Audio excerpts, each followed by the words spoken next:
Hi, good morning.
Hamlin towns in Brunswick, my famous Hanover city.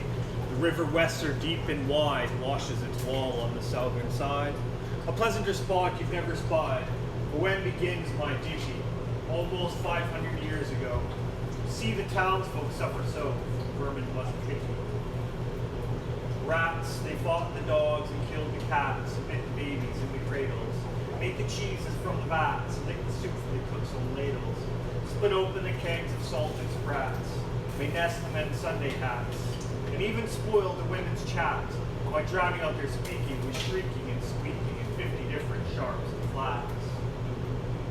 Alas, the people in a body to the town hall came flocking.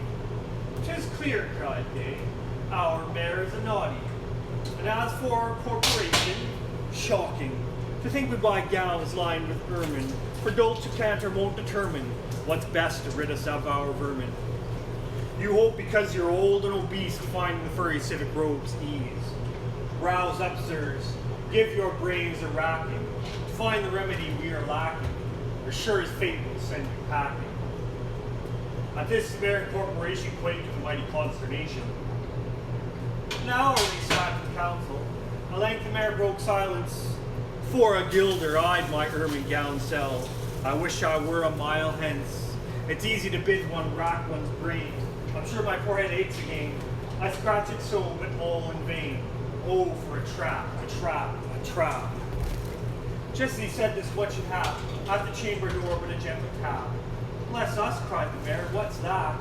With the corporation as he sat, looking little through wondrous fat, nor brighter were his eyes, nor moister than a too long opened oyster, save when at noon his paunch drew muteness, for a plate of turtle green and glutinous. Only a scraping of shoes on a mat, anything like the sound of a rat makes my heart go pit-a-pat. "Come in," cried the mayor, looking bigger, and in did come the strangest figure. His long queer coat from heel to head was half yellow and half red, and he himself was tall and thin, with sharp blue eyes, each like a pin, and light loose hair and swarthy skin, nor tuft of hair on cheek, nor beard on chin. While lips were smiling out and in, there was no guessing his kith or kin, and nobody could enough admire this tall man in his quaint attire. Quoth one, "It's as my great-grandsire, starting up at the trump of doom's tone, had walked this way from his painted tombstone." He advanced towards the council table.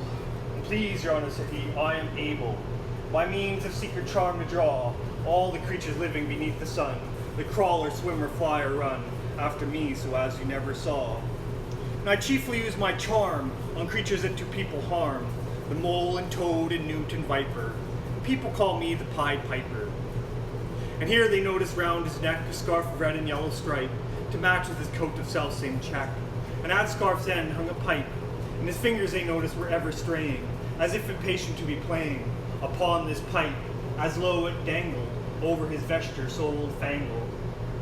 "Yes," said he, "Pied Piper as I am, in Tartary I fed the cam, last June from the huge swarms of gnats. I eased in Asia the Nizam of a monstrous brood of vampire bats.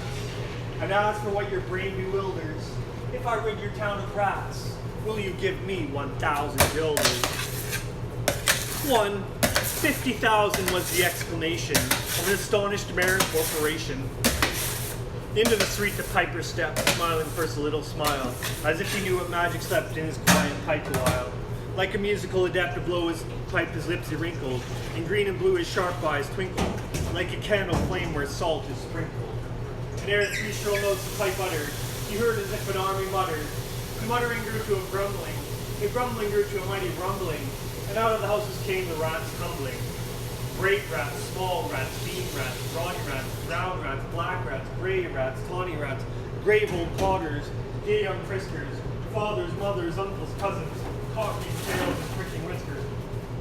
Families by tens and dozens, brothers, sisters, husbands, wives, followed the Pied Piper for their lives. From street to street he piped advancing, and step for step they followed dancing, until they came to the river Weser, wherein all plunged and perished, save one who stout as Julius Caesar, swam across and lived to carry, as he the manuscript he cherished, to Ratland home as commentary.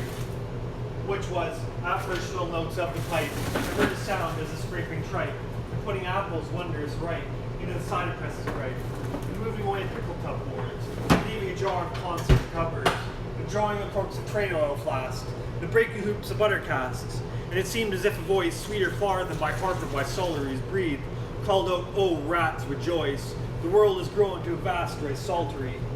So munch on, crunch on, take your nunch on, breakfast, supper, dinner, lunch on, and just a bulky sugar punch on, already staved like a great sun shone, gracious scarce an inch before me, just as me thought it said come bore me, I found the rest a rolling over me." You should have heard the Hamlin people ring the bells as they rock the steeple. "Go," cried the mayor, "get long poles, poke out the nests and block up the holes, consult with carpenters and builders, and leave in our town not even a trace of the rats." When suddenly up the face of the piper perked in the marketplace. "The first, if you please, why 1,000 guilders." 1,000 guilders? The mayor looked blue, so did the corporation too. The council dinners made rare havoc with chlorine, sell, thinking to draw a pot. Half the money would replenish their cellars big as bud of Rhenish. To pay this sum to a wondering fellow, with gypsy coat of red and yellow. Besides, quoth the mayor with a knowing wink, our business was done at the river's brink. We saw with our eyes the vermin sink. What's dead can't come to life, I think. So, friend, we're not folks to shrink from our duty of giving you something to drink, and a matter of money to put in your poke. But as for guilders, what we spoke of them, as you well know, wasn't joke. Besides, the losses have made us thrifty. 1,000 guilders, come, take 50. The piper's face fell and he cried, "No trifling, I can't wait beside. I promised a visit by dinner time, Baghdad, except the crime the head cook's pottage. All he's rich in, for having left in the caliph's kitchen of a nest of scorpions, no survivor. With him I proved no bargain driver. With you don't think I'll bait to stiver. And folks who put me in a passion, they find me pipe after another fashion." "How," cried the mayor, "do you think I brook being worse treated than a cook, insulted by a ribald, with idle pipe and vesture piebald? Threaten us, fellow, do your worst, blow your pipe there till you burst." Once more he stepped into the street, and to his lips again laid his long pipe, a smooth straight cane, and ere he blew 3 notes, such sweet soft notes as yet musicians cunning never gave the enraptured air. There was a rustling, it seemed like a bustling, of merry crowds justling and pitching and hustling, small feet were pattering, wooden shoes clattering, little hands clapping, and little tongues chattering, like foals in a farm where their barley is scattering. Out came the children running, all the little boys and girls, with rosy cheeks and flaxen curls, and sparkling eyes and teeth like pearls, tripping and skipping ran merrily after the wonderful music with shouting and laughter. The mayor was dumb, and the council stood as if they're changed in the blocks of wood, unable to move a step or cry to the children merrily skipping by. Could only follow with an eye that joyous crowd at the piper's back, and how the mayor was on the rack, and the wretched council's bosoms beat as the piper turned from the high street, to where the Weser rolled its waters, right the way of their sons and daughters. However, he turned from south to west, and to Copperberg Hill his steps addressed, and after him the children pressed. Great was the joy in every breast. He never crossed the mighty top, he's forced to let the piping drop, and we shall see our children stop. When lo, they reached the mountainside, a wondrous portal opened wide, as if a cavern was suddenly hollowed. The piper advanced and the children followed. When all were in to the very last, the door in the mountainside shut fast. Did I say all? No, one was lame and could not dance a whole of the way, and in after years, if you'd playing as sad as he used to say, "It's dull in our town since my playmates left. I can't forget that I'm bereft of all the pleasant sights they see, which the piper also promised me. For he led us, he said, to a joyous land, joining the town and just at hand, where waters gushed and fruit trees grew, and flowers went forth a fairer hue. And everything was strange and new. The sparrow is bright a peacock here, and our dogs are ran our fallow deer, and honeybees had lost their stings, and horses were born with eagle's wings. Just as I became assured, my lame foot would be speedily cured.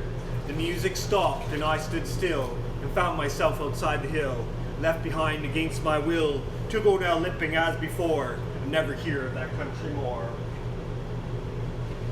Alas, alas, for Hamelin, there came into many a burgher's pate a text which says that heaven's gate opes to the rich as easy rate, as a needle's eye takes a camel in. The mayor sent east, west, north, and south to offer the piper by word of mouth.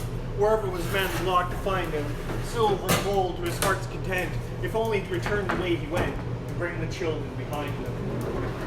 But when they saw 'twas lost endeavor, and piper and dances were gone forever, they made a decree that lawyers never should think their records dated duly, if after the day of the month and year, these words do not as well appear. And so long after what happened here, on the 22nd of July, 1376, the better remember to fix the place of the children's last retreat. They called it Pied Piper Street, where anyone playing pipe or tabor was sure for his future lose his labor. Nor suffered they hostel or tavern, shocked with mirth a street so solemn. And opposite the place of the cavern, they wrote the story on a column, and on great church window painted, the same to make the world acquainted, how their children were stolen away. And there it stands this very day. And I must not omit to say, in Transylvania there's a tribe of alien people who ascribe the way and dress in which their neighbors lay such stress to their fathers and mothers having risen out of some subterranean prison into which they were Japan, long time ago in a mighty band, out of Hamlin towns in Brunswick land, but how or why they don't understand. So, Lily, let me and you be wipers of scores out with all men, especially pipers. And if they should pipe us free from rats, from mice, if we promise aught, let us keep our promise.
Hey, good morning.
No, thanks.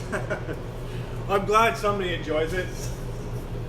I don't get very many people watching me, so I'm not actually sure if people enjoy what I'm doing, so I'll keep on doing it for you.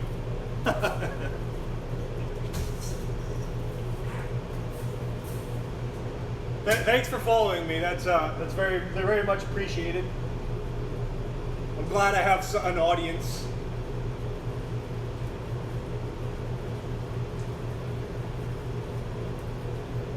Any audience will do. An audience of nice people. That's all I ask for. You seem like a very nice person. So I'm grateful. I'm very grateful.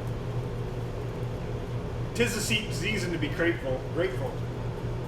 I think, isn't it?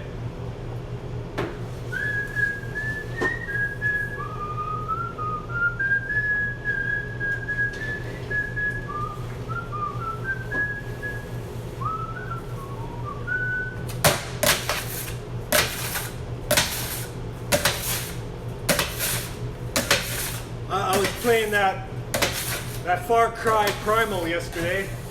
I really like that game. I like games that are set in prehistoric times. I'm a huge fan of that genre.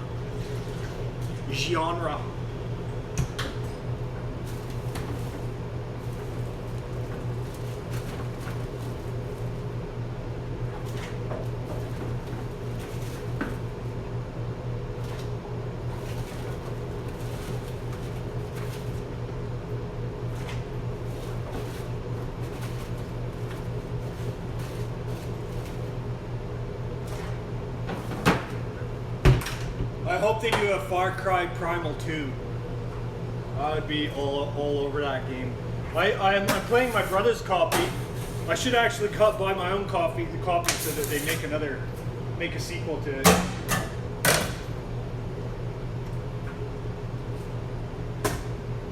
Da da da da da da da da da da da da da da da da da da.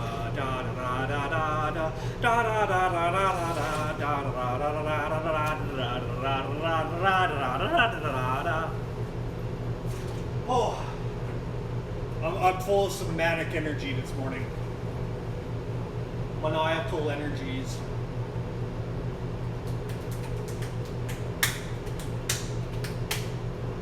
I think it's because I haven't had a vacation in about 2 years. I'm taking a vacation in January. I'm hotly anticipating it. I don't know. Hotly. Hotly is bad. Not the word I was looking for.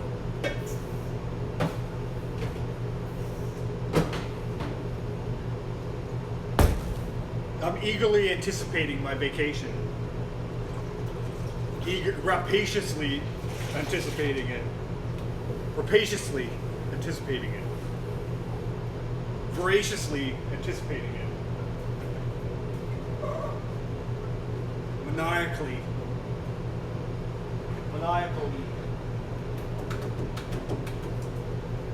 There once was a young man named Roland Pide who played the recorder when he wasn't baking bagels. One day he was walking through a park and playing his recorder to rest a while from all his baking, when suddenly he spied a corpse lying on the ground beneath a swarm of flies. He put down his recorder, walked over to the corpse, shooed the flies away, and covered the dead man with stones. Returning to his oven later that day, he found that his oven blade had gone on by itself and already baked half the bagels he needed. From that day on, Roland Pide was the happiest baker alive. He'd bake until he was tired, then he'd pull his recorder out of his pocket while his oven blade went on by itself. But Roland Pide lived in a town whose mayor did not admire his skill and was jealous of his fame. So the mayor devised a plan to rid the town of Roland. In the beginning he said that Roland was a good worker, but lazy. Next he said that Roland baked a whole lot, but badly. Then he accused Roland of being a sorcerer. People turned on him. Therefore, Roland Pide took his recorder and left his home behind. When Roland Pide came to a neighboring town, he went to all the business owners, but none of them would give him any work. finally met an old busker and asked for work to keep body and mind together. "Come along with me," said the old man. "We will share alms." So Roland Pie and the old man started going around and singing. "Baker, why do you bear those silent things? Baker, how did you forget to stand where your feet are?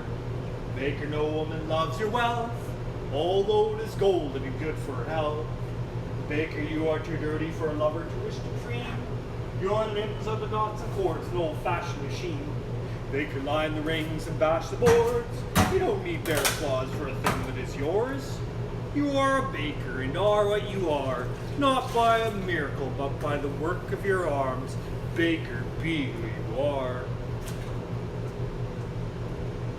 Everybody gave alms to the old man, but to Roland they said, "What is a young man like you out begging? Why don't you work for a living?"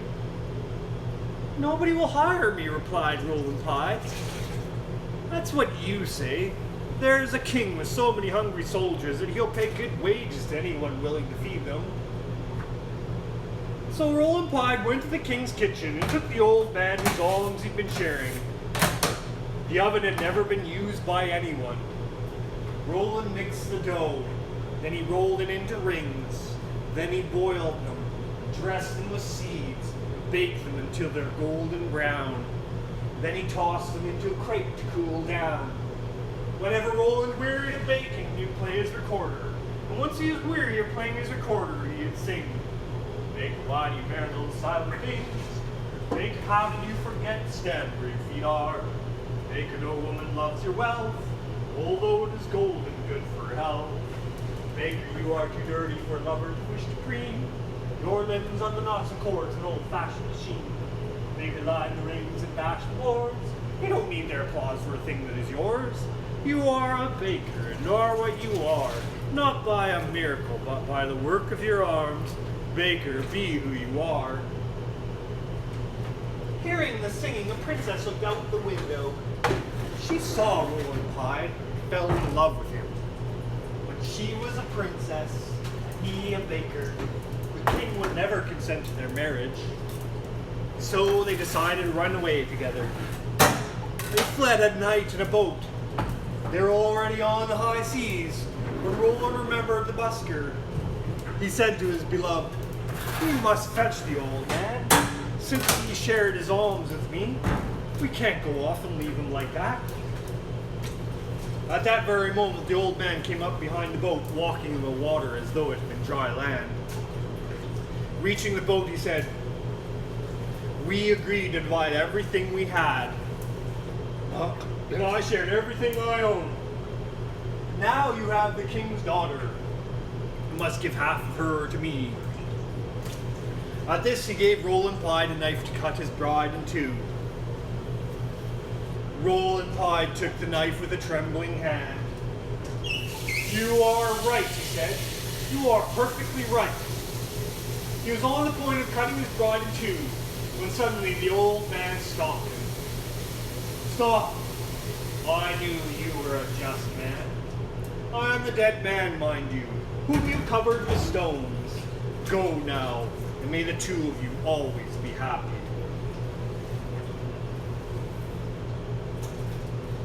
At this, the old man walked away on the waves. The boat came to an island rich in all good things, with a princely palace awaiting the newlyweds.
I'm having a terrible time baking today, by the way, because I have a broken board, a broken shiva. Look at that. I'm essentially baking with a toothpick right now.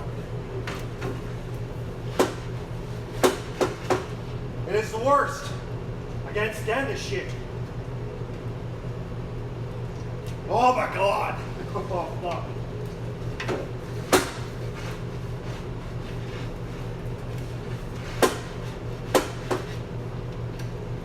I want to break this stupid thing. My freaking yeah.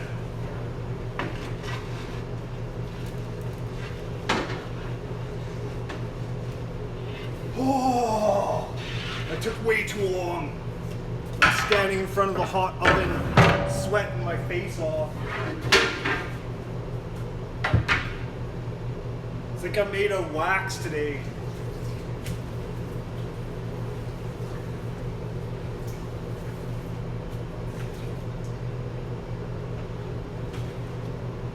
Oh my god.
Blah blah blah blah blah blah blah blah blah blah blah blah blah blah blah blah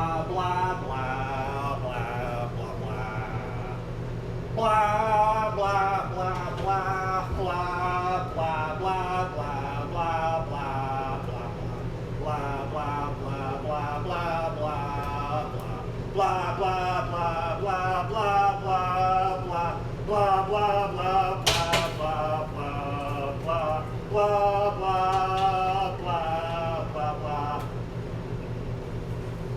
Sorry, that was a little bit sacrilegious. That was slightly sacrilegious, or completely sacrilegious. I don't know.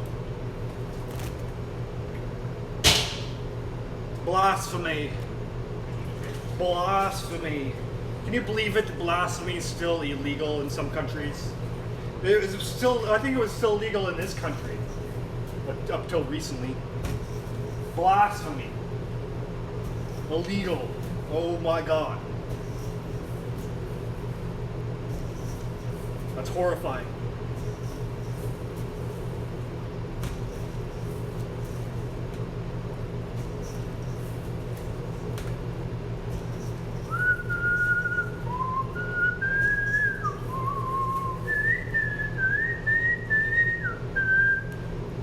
What are those purple things? What is the purple thing? Da da da da da da da da da da da da da da.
first thought was he lied in every word, the hoary cripple with malicious eye, asking us to watch the working of his lie on mine, with mouth scarce able to afford, suppression of the greed, cursed and scored his edge at one more gain thereby. What else should he be set for with his staff? What saved the wailing with his lies and snare? All travelers who might find him posted there, and asked the road, I guessed what skull-like laugh would break, or crutch can write my epitaph past on the dusky thoroughfare. If at his counsel I should turn aside to ominous track which all agree hides the dark tower, yet acquiescingly I'd turn as he pointed, neither pride nor hope rekindling at the end of the stride, so much as gladness some end might be. For what with my whole world wide wondering, what with my search drawn out through years, my hope dwindled into a ghost not fit to cope with that expressive joy success would bring. I hardly tried now to rebuke the spring my heart made failure to go. As a sick man very near to death seems dead indeed, feels begin and end the tears, and takes farewell of each friend, and hears one bid the other go, draw a breath freely outside. Since all is over, he saith, and the blow followed no breathing can amend. While some discuss near other graves be room enough for this, when a day seems best for carrying the corpse away, with care about banners, scarfs, and staves. And still the man hears all and only craves, he may not shame such tender love and stay. Thus I have for so long suffered in this quest, heard failure prophesied so oft being writ, so many times among the band of wit. The knights who to dark towers search address their steps, that just fail as they seem best, and all doubtless now should I be fit. So quiet as despair I turned from him, a hateful cripple out of his highway into the path he pointed, all the day being a dreary one at best, and dim was settling into his clothes, yet shot one grim red leer to see the plain catch its astray. For mark, no sooner was I fairly found, pledged the plain after pace or two, and paused to go backward a last view, over the safe road 'twas gone, gray plain all round, nothing but plain to the horizon's bound. I must go on, naught else remained to do. So on I went. I think I never saw such starved and noble nature. Nothing throve, for flowers as well expect a cedar grove, but chortle and spurge according to their law, might propagate their kind with none to awe. You'd think a bird had been a treasure trove. No, Penry inert as Ingramace in some strange sort were the land's portion. See or close your eyes, said nature peevishly, and nothing skills. I can't help my case. 'Tis last judgment fire must cure this place. Calcine's clawed and set my prisoners free. If there pushed any ragged thistle stalk above its mates, its head was chopped. The bents were jealous else. What made the holes and rents in the dock's hard sore sleeves? Bruised as to balk all hope of greenness. 'Tis a brute must walk, passing their life out with brutes intense. As for the grass, it gleams scarce as hair in leprosy. Thin, dry blades prick the mud which underneath was heated up with blood. One stiff, blind horse, every bone is there, stood stupefied however he came there. Thrust no past service in the devil's stud. Alive, he might be dead for aught I know, with red gaunt and callous neck astrain, and shut eyes beneath the rusty mane. Seldom went such grotesqueness with such woe. I never saw a brute I hated so. He must, when wicked, deserve such pain. I shut my eyes and turned them on my heart, as a man calls to wine before he fights. I asked one draft of earlier, happier sight. Ere fit that I could hope to play the part. Think first, fight afterwards, a soldier's art. One taste of old time sets all to rights. Not it. I fancied Cuthbert's reddening face beneath its garniture of curly gold. Dear fellow, till I almost felt him fold. An arm in mine fixed me to that place. That way he used. Alas, one night's disgrace. I wet my heart's new fire and left me cold. Giles, then, the soul of honor, there he stands, frank as 10 years ago when knighted first. An honest man should dare, he said he durst. Good, but the scene shifts. Fall with hangman's hand pinned to his breast apartment. His own band reads it. Poor traitor spit upon and cursed. Better this present in a past like that. Back therefore to my darkening path. No soundless sight as far as the eye can stream. Will the night send a howlet or a bat, I asked. And something on the dismal flat came to arrest my thoughts and change their train. A sudden little river crossed my path, and as unexpected as a serpent came. No tides congenial to the glooms. This, as it frothed by, might have been a bath. Going who to see the wrath of its black eddies be spat with flakes and spoons. So petty yet so spiteful, all along little scrubby alders kneeled over it. Drenched willows flung them headlong in the thick rope despair, a suicidal throng. The river which had done them all the wrong, whatever that was, rolled by, deterred no whit. Which while I forded, good saints, how I feared to set my foot upon a dead man's cheek. Each step or feel the spear I thrust to seek, for hollows tangle in his hair or beard. It may have been a water rat I speared, but ugh, it sounded like a baby's shriek. Glad was I to reach other bank, now for a better country. Vain presage, who are the strugglers? What war do they wage? Whose savage tramp could thus pad the dank soil to a plash? Toads in a poisoned tank, and wild cats in a red-hot cage. The fight must so have seemed in that foul cirque. What penned them there with all the plain to choose? No footsteps leading to that horrid muse. None out of it, mad Druids set to work their brains, no doubt, like galley slaves the Turk pitchfork to pass like Christians against Jews. And more than that, a furlong on, why there, what bad use was that engine for? That wheel, a brake, not wheel, that harrow fit to reel men's bodies out like silk. With all the air of toughest steel, on earth but unaware, brought to sharpen its rusty teeth of steel.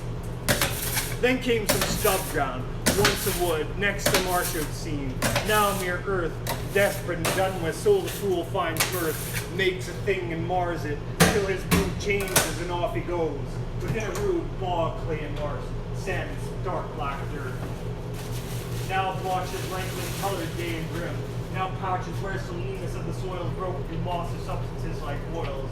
Then came a palsied oak, a cleft in him, a distorted mouth that splits its rim, gaping at death and dies while it toils. As far as ever from the end, not in the distance but the evening knock, point my footsteps further at the thought. Great black bird, Apollyon's bosom friend, sailed past with his wide wings dragon penned, the brush of my cap, perchance the guide I sought. For looking up at where I somehow grew, the plain had given place all round to mountains with such names and grace, mere heights and deeps now stolen in view. How thus they surprised me, solving you. How to get from there was no clear case. Yet half I seem to recognize a trick of mischief happened to me, God knows when, in a bad dream perhaps. Here ended then progress his way, when in the very neck of giving up one more time came a click as when the trap shuts are in the den. Burningly it came upon me all at once. This was the place. Those two hills crouched like two bulls, locked horn in fight, while to the left a tall scout mountain, dunce, daughter, to dozing at the very nunce, after a lifetime of training for the sight. What in the midst lay but the tower itself, the round squat turret, blind as a fool's heart, built with round stone without a counterpart in the whole world. The tempest stop knocking out points the shipman thus the unseen shelf he strikes on only when timbers start. Not see, because of night perhaps, why day came back for that. Behind and left the dying sunset kindled to a cleft, the hills like two giants in the hunting lay, chin upon hand to see the game at bay, now stab and end the creature to the heft. Not here, when noise was everywhere it told, increasing like a bell, names in my ears, of lost adventurers, my peers, how such was strong and such was bold, and such was fortunate, yet each of old, lost, one moment now the woe of years. There they stood, ranged along the hillside met, to view the last of me, a living frame, for one more picture in a sheet of flame. I saw them and knew them all, and yet, dauntless the slughorn to my lips I set, and blew, child Roland to a dark tower came.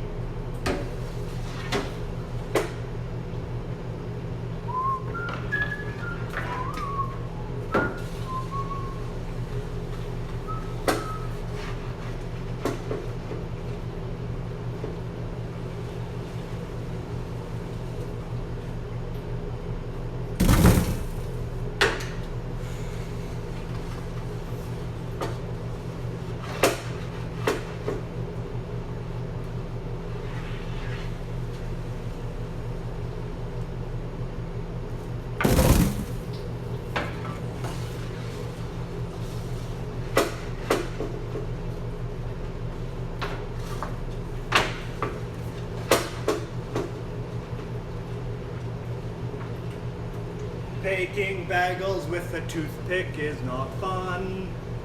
It's not fun at all. No, it's not fun at all. Baking with a toothpick sucks.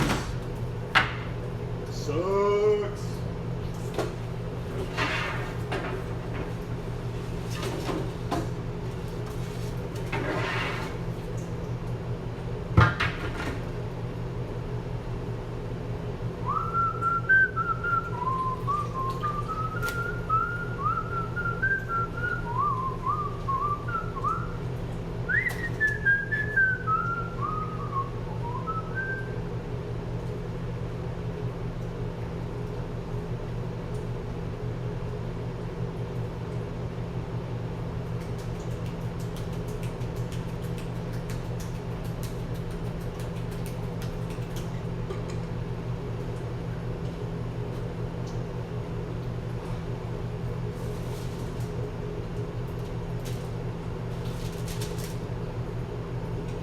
Ching ching chung chung chung chung chung chung chung chung chung chung.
Oh, hello.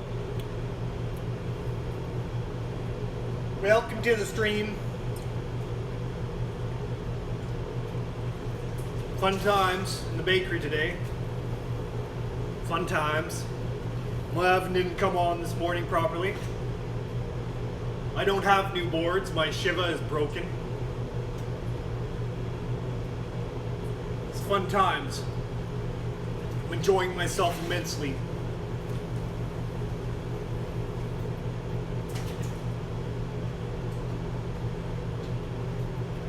That's only a little bit sarcastic.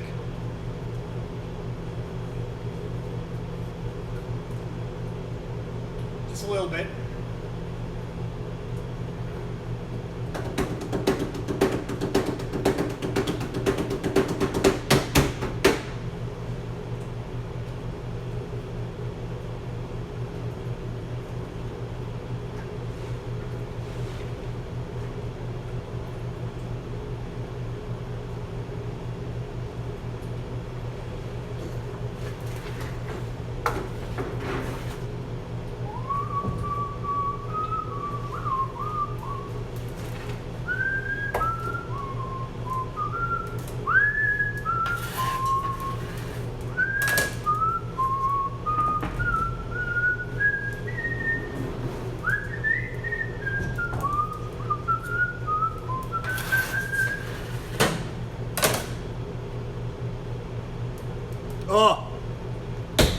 I'm reading The Golden Bough. The Golden Bough. Read The Golden Bough. Do it. It's so good. It's such a. I think a lot of its theories have been debunked, but it's a wonderful book. The Golden Bough by what's his name? I can't even read. John Fraser or something. Oh my God. Blah, blah, blah, blah, blah, blah, blah, blah, blah. I'm also reading Paradise Lost by John Milton. I'm sort of going through the classics right now, so I don't have any contemporary reads to. Well, I guess you could read Yuval Harari's Homo Sapiens, or whatever. I haven't read Homo Deus yet.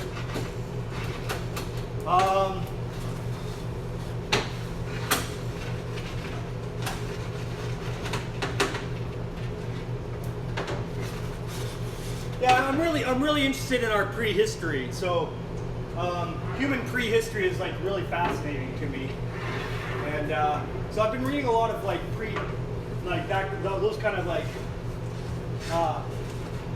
books that sort of tell the story of humanity. I like those books. Yeah, so Yuval Harari is really good, and Jared Diamond, or Jeremy Diamond, whatever. Yeah, Jared Diamond, I think his name. Guns, Germs, and Steel, or whatever, or Guns, Germs, and Glory, or something. I don't know.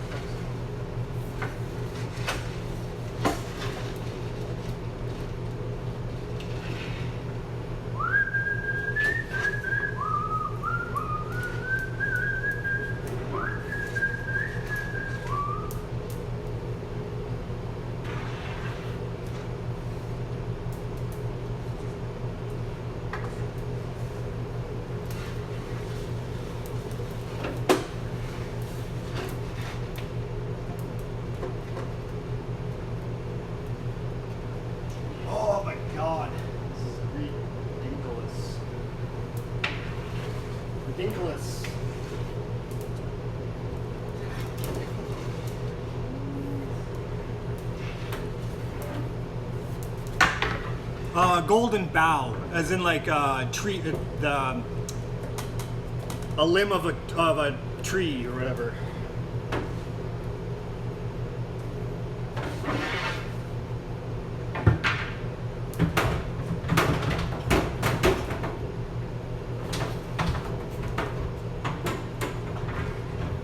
It's a really old book. He was a Victorian, I think we're so it should be free on. It should be like free on iBooks, I think, or Google Books or whatever.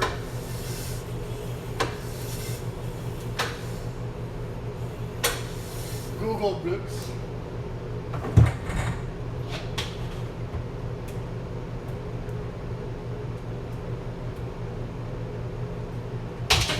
It's about magic.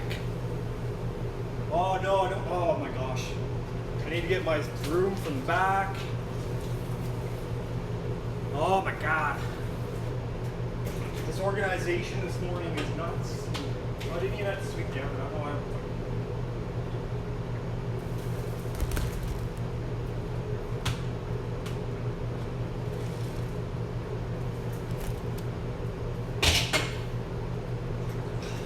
So in The Golden Bough, the author, I can't remember his name, John Fraser, blah blah blah.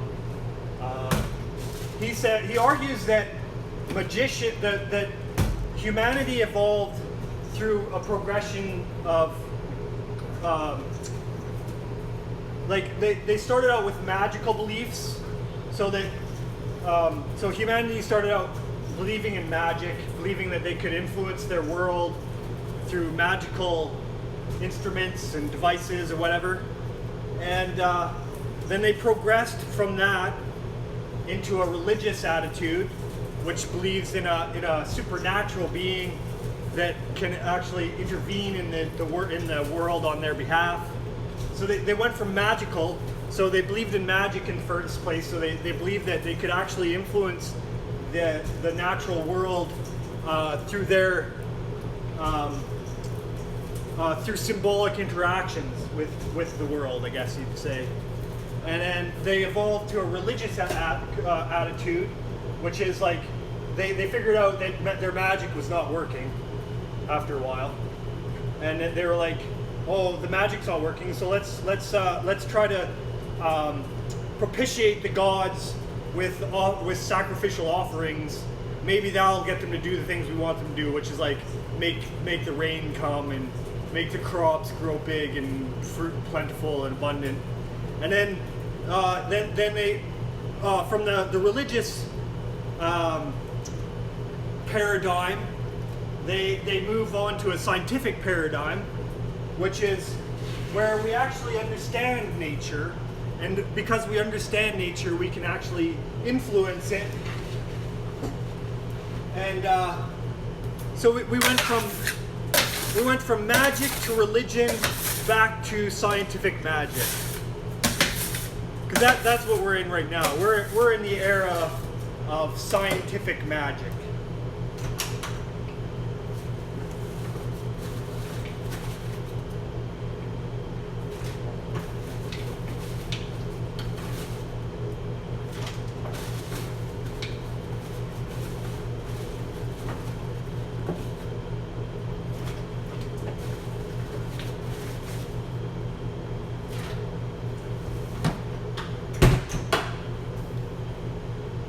Yeah, it is very interesting. Oh, thanks for watching. Have an excellent day. I'm sort of gonna have to suffer through today because just one of those days.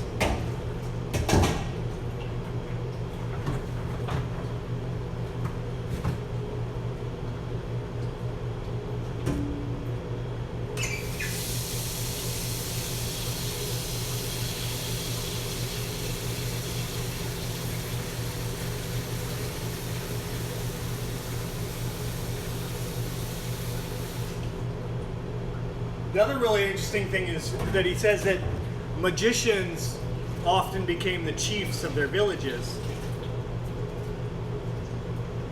I think that's true to this very day.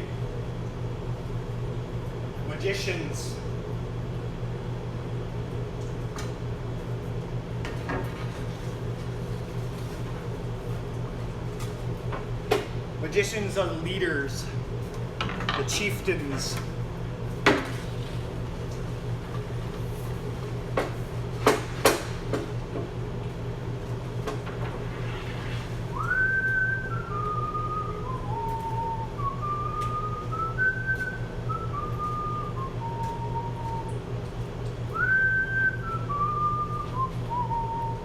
Oh, thanks for watching. Have a great day.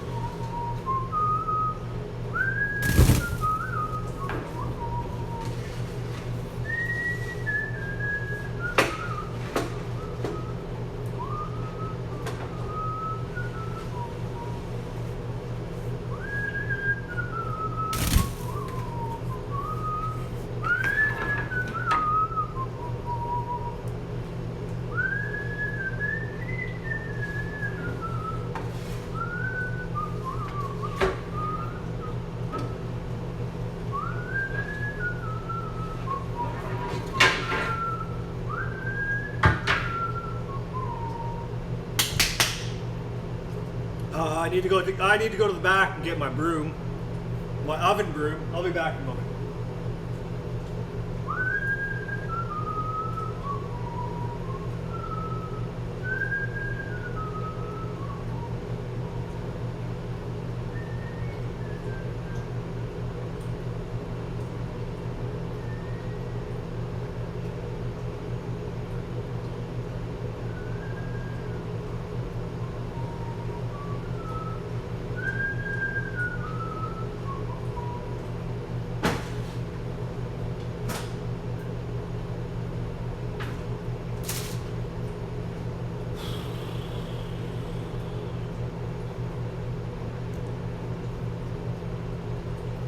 There once was a rich man who had just one son, and the boy was dearly loved by his father. As everybody knows, the greatest scourge on earth for a rich man is work. Therefore, when his son turned 14, the father decided to send him to school to learn the science of laziness.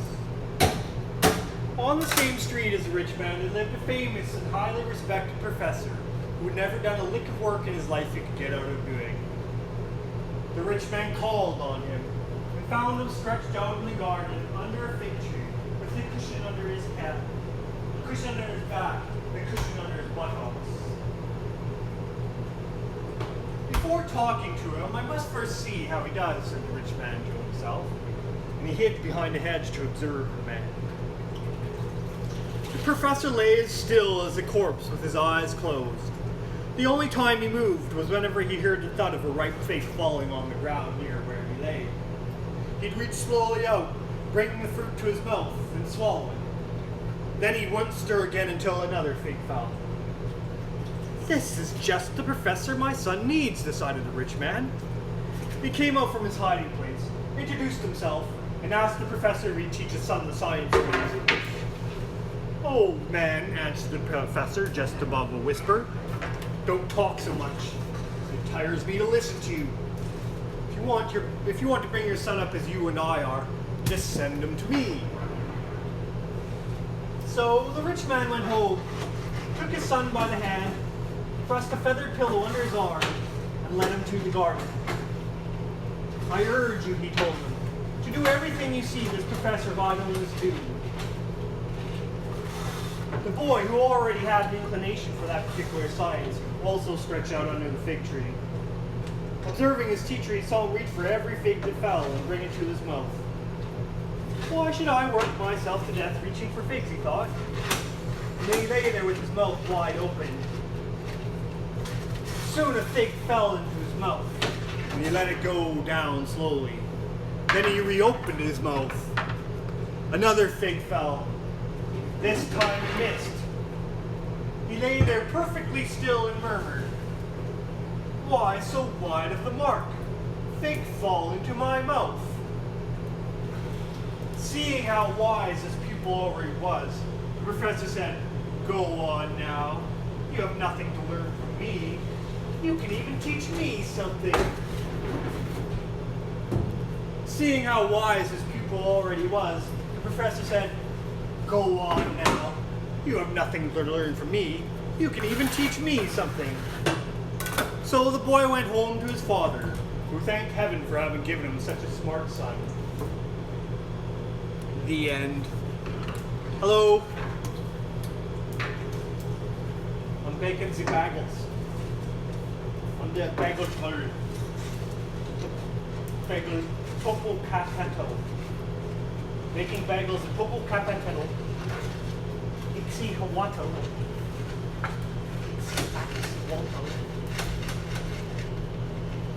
Popocatépetl. Popocatépetl. Walking the bagels.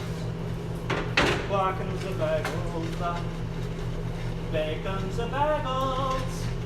Bacon the bagels. Oh my God.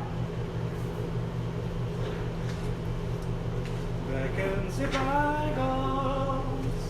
Bacon the bagels. Bagels. Bacon the bagels. Bacon the bagels. Oh, yay.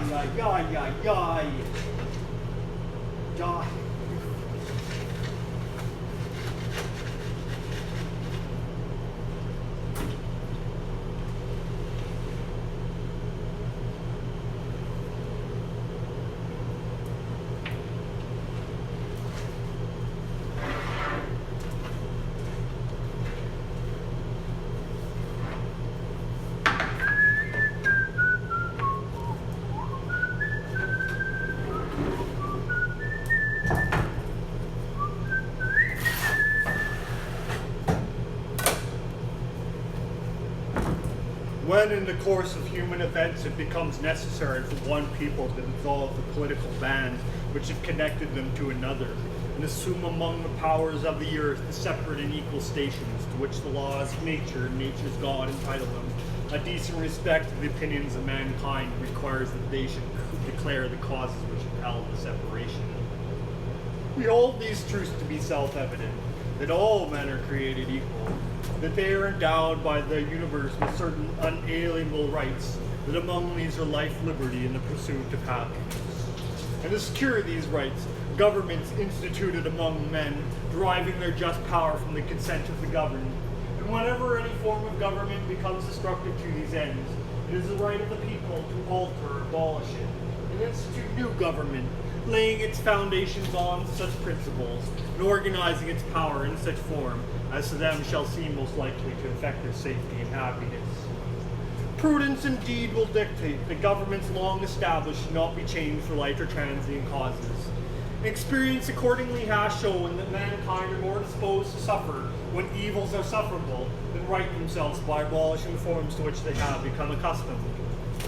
But when long train of abuses and usurpations, pursuing invariably the same object, evinces the design to reduce them under absolute despotism, it is their right, it is their duty to throw off such government and provide new guards for their future security. Such has been the patient sufferance of these colonies, and such the necessity which constrains them to alter their former systems of government. The history of the present King of England is a history of repeated injuries and usurpations, having in direct object the establishment of absolute tyranny over these states. To prove this, let facts be submitted to a candid world. He has refused assent to laws most wholesome and necessary for the public good.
Frosty the Snowman was a holly jolly soul. Blah blah, dirk donk, dirk donk, dirk donk, dirk donk, dirk donk, dirk donk, dirk donk, dirk donk, dirk donk, donk, dirk donk, donk, dirk. Markler.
You're a dark one, Mr. Flint.